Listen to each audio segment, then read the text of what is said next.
Hi, and welcome back to Authentically ADHD. I am your host, Carmen. I'm a late diagnosed ADHDer, an early childhood special educator, and a certified life and performance coach. I created this podcast to help as many ADHDers as I could to learn about your specific ADHD. I know that when I was late diagnosed, I was sent out the door with meds and no help. We have to do a lot of this work on our own, but if we join together in community, we can live more authentically and with more joy in our lives. Are you ready? Let's get started.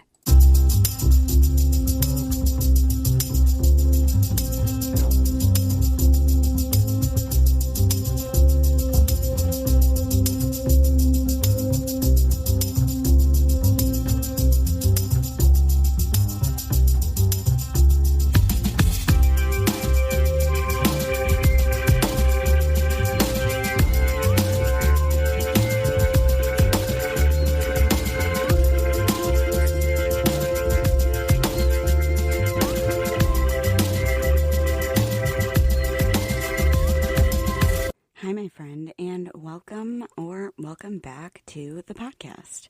How are you?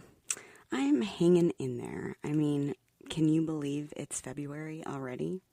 Time sure does fly when you're time blind. Okay, that was a bad joke, but I thought it was pretty funny when I was writing this, I guess. So, today we are diving into a topic that is deeply personal and incredibly powerful: advocacy and autonomy when you have ADHD.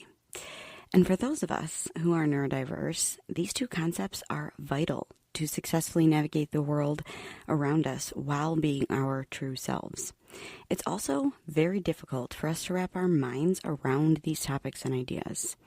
And there's some degree of self-confidence and self-worth involved when using your autonomy and advocating for yourself or someone else. So, are you ready?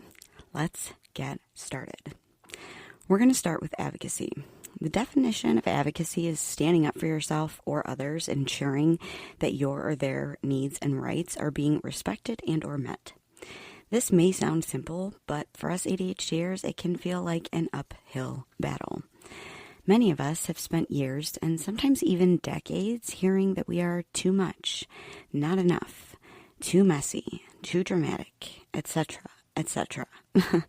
We've been labeled, dismissed, and misunderstood, which can lead to feelings of loneliness, helplessness, and just plain old isolation. So advocating for ourselves can feel incredibly intimidating. But here's some good news. Advocacy starts with awareness, and you've already started that first step. Advocacy, it was really always something that felt super hard for me. It was hard to wrap my mind around the concept, but when I had to go in and get my own diagnosis and advocate for the right treatment, I had already started advocating for myself.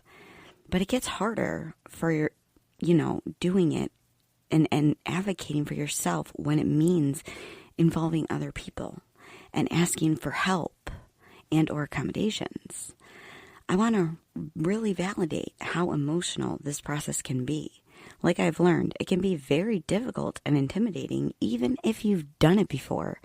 Like I said, I didn't even realize that I had advocated for myself in the past when I had come to a point that I needed to advocate for myself again, and I needed to do it intentionally.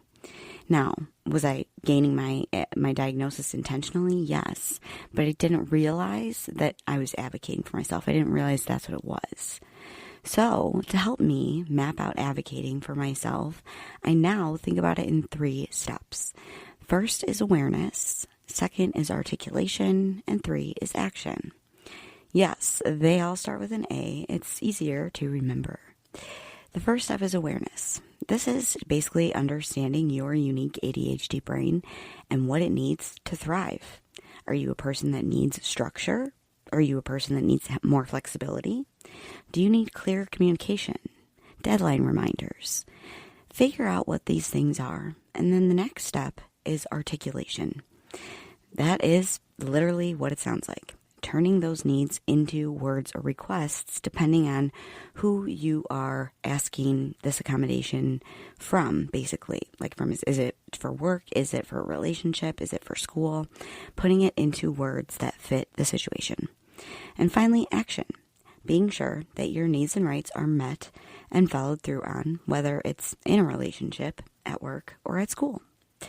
Now, I remember the first time I had to advocate for my needs at work intentionally, but after my diagnosis, and realizing that I needed a little bit more help at work besides just my treatment. I felt like a weak person, always burning out, and I felt like I was bad at my job. But all I really needed was accommodations. So I asked myself, what is it that I needed? I put it into words, I did that articulation, and I did the paperwork needed to be sure it would be followed through on, and I wasn't met with shame. I was met with understanding and support.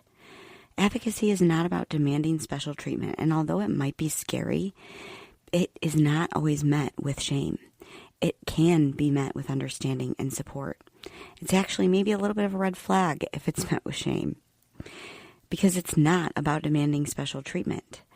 Now, if you feel like you're demanding special treatment, you're doing it wrong. We are not trying to do that. We're not demanding anything. We are leveling the playing field because we're not trying to live up to those standards of the neurotypical world, because we are unable to because we're neurodiverse.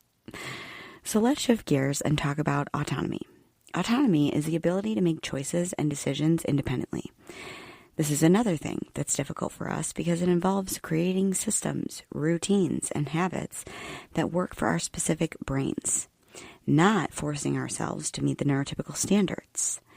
Now, a lot of us also grew up without autonomy because we grew up in ADHD households. We were not trusted. Again, we were told we were too much, too dramatic.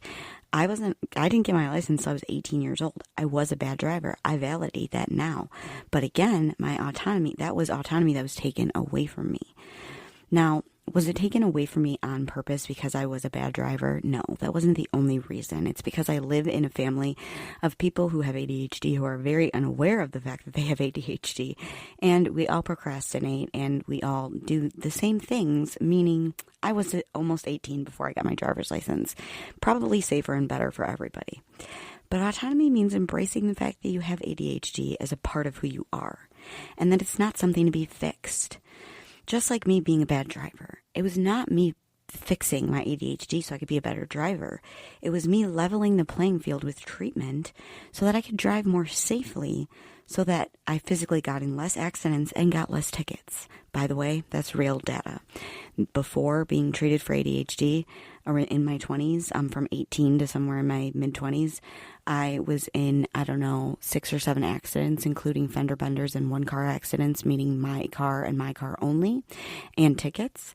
And afterwards, only one, just one, in the last 10 years. Yep.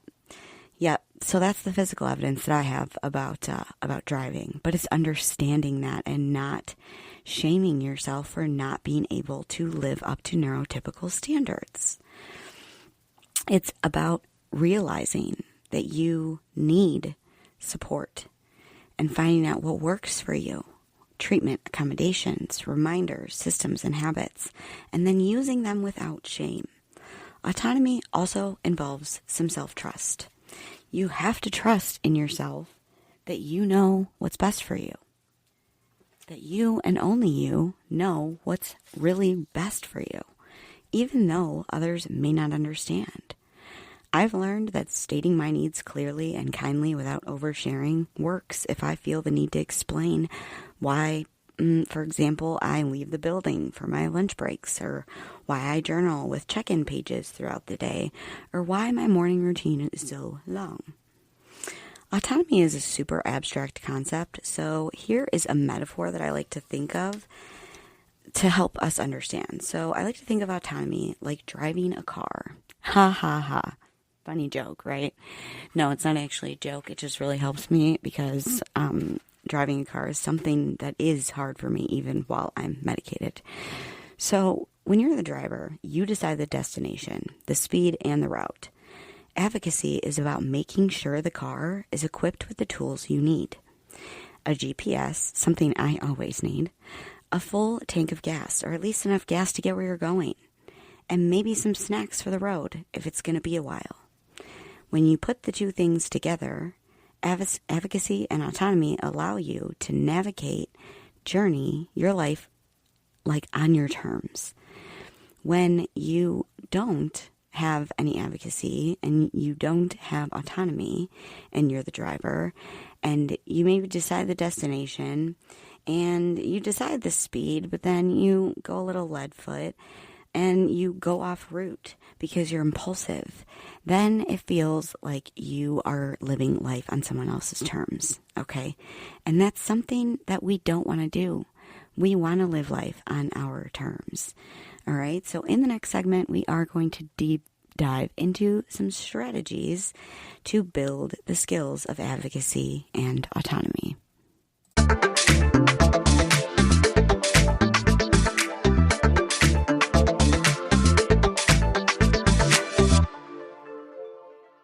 Hi, did you know that Patreon helps podcasters like me through listener support? That's right. By joining the Patreon, not only do you get so many of my resources, early release to episodes, and free coaching, you're also supporting the cost of creating the podcast that you love listening to. Let's start building our own ADHD community today in my Patreon.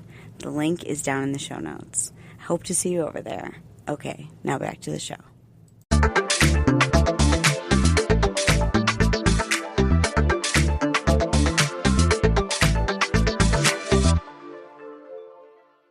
So now that we've talked about what advocacy and autonomy are, let's talk about how we build these skills. And let's start with advocacy. So the first one for advocacy is practicing self-reflection. I know a lot of these are going to make you cringe and make you, do the little face, the lemon face. But I promise you that as cheesy as they sound, they are things that work. Okay, so take time to identify your strengths, challenges, and needs. Journaling, using voice memos, therapy, or talking with a friend can help you process these thoughts. The number two one that I have, the second one that I have is learn the language. Get comfortable with terms and phrases that help you articulate your ADHD experience. Instead of saying, I'm bad at deadlines, try saying, I thrive with clear timelines and accountability. Or instead of saying, I suck at following through, say, I thrive with clear deadlines and reminders.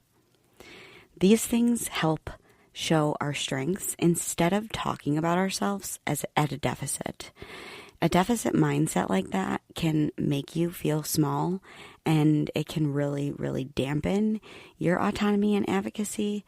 So saying it in a way that says, I thrive with, or I work well with, instead of saying I suck at or I'm bad at, is a much better way to state something about yourself than the other way. And it helps with feeling more confident in your advocacy.